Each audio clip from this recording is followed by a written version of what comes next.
పరమాత్మని నమ్ముకోవాలి, ఏకైక పరమాత్మ విశ్వానికి ఒకడే అని అనుకోరు వాళ్ళు. అంటే రిజల్ట్ ఓరియంటెడ్ వర్షిప్ అనేది తామసిక గుణము, రాజసిక గుణము. ఇక తామసిక గుణంలోకి వస్తే ప్రేతాన్ భూతగణాంశ అన్యే.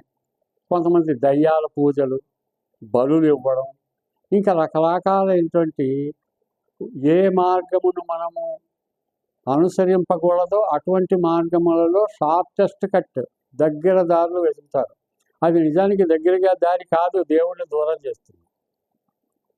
కాబట్టి సాత్విక శ్రద్ధే గొప్పది, రాజసిక శ్రద్ధ వద్దు, తామసిక శ్రద్ధ వద్దు అని మనకి చెప్పాడు. అయితే తామసిక శ్రద్ధ, రాజసిక శ్రద్ధని ఎలా చేయాలంటే శాస్త్రాన్ని అనుసరించండి. శాస్త్రం ఎప్పుడు తప్పు చెప్పదు, శాస్త్రము మంచిగా చెప్తుంది. పెద్దలు ఏం చెప్తున్నారు అది వినండి, పెద్దలు చెప్పేది వినండి, వినయంగా